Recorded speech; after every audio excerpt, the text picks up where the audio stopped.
okay, we change the scenario, we give you something you've never seen before, what now can you do with it, and how can you engage in that learning? And it really helps us to know how well they've learned the information. Having a conversation with a teacher a couple of years ago, I asked, we were working on our common assessments, and she was talking about, well, I can't assess at the end of the trimester, when we had trimesters, because I taught that concept like 6 weeks ago. So I can't expect the kid to remember it, right? So what she's saying then is, you did either, I guess it's define how you want to define, did you teach it or not? Because if the kid doesn't know it, then maybe we either shouldn't have taught it or we should have spent more time on it. And then lastly, when kids are really proficient is when they can self-assess. The analogy is if you go to the doctor and he gives you some feedback on some things you need to do to get healthier, and you go out in the real world, maybe you got a cholesterol problem, you're sitting down in front of a meal and you can self-assess and say, okay, yeah, I shouldn't eat this or I should eat that because I know what it'll do. Same is true for kids, and for me the easiest one is when kids write, because I was an English and writing teacher. You know, when they're doing an essay, it's not bad initially for them to turn their essay in and get feedback on it from a teacher and say, okay, here's the things you need to work on, but at some point they need to be able to self-assess and look at that thing and say, that's a comma splice. Oh, I can fix that.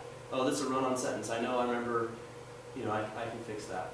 So it's important in the process of assessment to encourage and develop kids to reflect on their learning and self-evaluate, self-assess.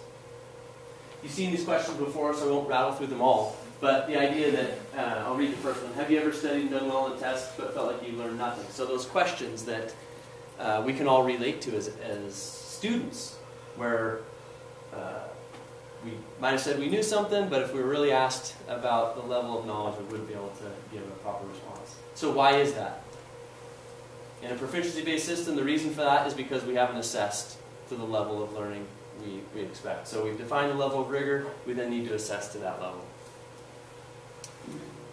And so I think what's key, and key to our system as we move towards proficiency, and I think Drew brought this up earlier about our common assessments. Are we going to have common assessments in the system?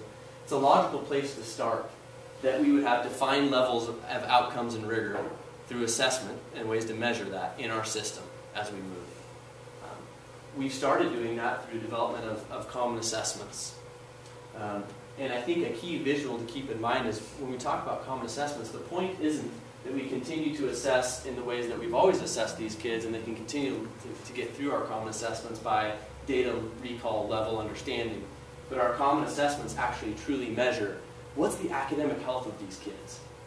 And if they can't perform at this level, we need to be able to then figure out what we're going to do with this. That we actually can say, okay, these kids really don't know at the level they're going to need to perform well at the next year, to make sense of it in the real world and to be able to do something with what they know, which I think is a key piece in assessment. So simply, assessments must be complex and thoughtful enough to give students the feedback they need to improve at the application and wisdom levels, which I think is key in our system. So the resources and supports that we have different forms of assessments in our system. And I debated whether or not I should put OAKS up there or not, but even though it's a minimum bar competency, it's still important to us. It's still high stakes. We still get measured on that assessment in terms of how the outcomes are for our kids. Working on and developing common assessments to give feedback about student learning and which kids we need to remediate, how we can do that. And